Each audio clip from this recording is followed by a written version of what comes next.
as promised, I'm going to go over the top maybe 8 things for you to consider as you write cases and as you consider a revision of the case that you just submitted. One thing I forgot to say in my announcement, and it's very important, is to not assume any tone on my part when I give you feedback. I try to be direct in the papers, so occasionally, especially since we have just started to get to know each other, you might read a comment that is pretty direct and assume that I am somehow criticizing.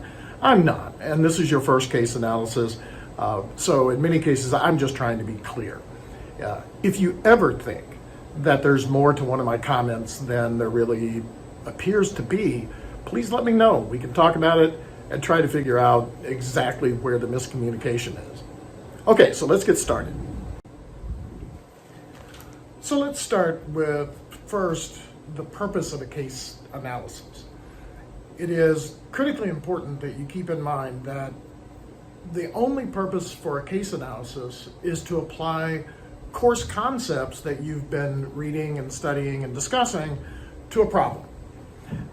What that means ultimately is that in some cases you may see things that you think are relevant, but they're not really from the course, and so you put them in because you believe that they really can explain part of the problem. Well, the issue is that that's not the purpose of a case analysis. The purpose of a case analysis is for you to apply things that you've been learning.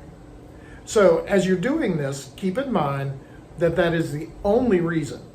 So if it's not from this course, if you can't back it up with course material, then it might be true, but it really isn't helpful in the overall goal of a case analysis. So that's number one, and I think it's important for you to keep that in mind. Number two is to remember that every case analysis has a protagonist. And this is the person who has to deal with the problem, who has to address it. Rarely is the protagonist a company, although on occasion you might have a finance case or you might have an economics case where the company is the protagonist, but generally it's a person. And this is helpful in a couple of ways. For one thing, it gives you a perspective to look through.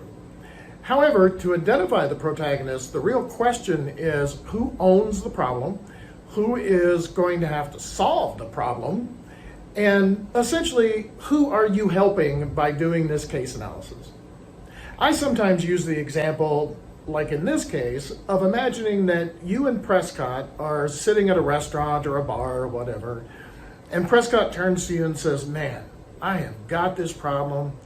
I've got this employee, I'm going to have to do their performance review. They bring lots of money into the hospital, but they're abrasive and they're tough and they really turn people off. I'm afraid if I give him that feedback, he's going to leave, and then I have a problem with revenue. But if I don't give him that feedback, then there's going to be a revolt and I'll have a bigger problem." And so you respond to Prescott and you say, "You know what? I'm in this MBA program, and specifically, I'm in Dr. Thomas's class, so I'm learning a ton. And I might have an idea about some of the reasons that's happening. For example, maybe," and then I go on from there, and I can think about the concepts that I've covered up to this point and see if any of them might be potential sorts of causes. Now, we don't know for sure. When we're talking about behavior, there's no real way, like, with some other disciplines, that you can really get in and nail it down. But given the behavior, this is what I think. And so you go through all of that, and Prescott says, "Okay, that's great. That makes a lot of sense, but what should I do?" Well, that's your recommendation section. And that's why, number one, the recommendations are only focused on the protagonist. So the recommendations have to be things that the protagonist, him or herself, can do. And secondly, they're very action-oriented. So the recommendation section should be pretty straightforward about you should do this, this, this, this, and this. And all of those recommendations should be logical based on the analysis you've done up to that point.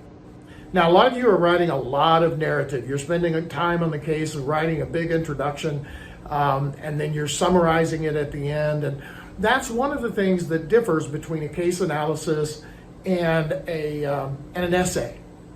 Is when you're writing a case analysis, you can assume that your professor or that the reader of the case analysis knows the story. So we know the characters, we know the roles that they're in. There's really no reason to summarize the case, just get right to it. Which brings me then to number 3, which is consideration of the problem statement. So the problem statement is also very short and direct and to the point.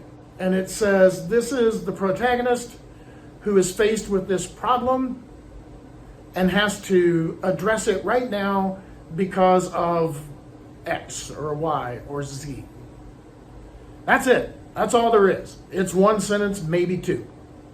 So this is one of the places where I think it's really important that you go back and take a look at the course material, you take a look at the folder that's related to case writing, and you go through each of those, including the sample case. It's really important that you go through that material because it's there to help.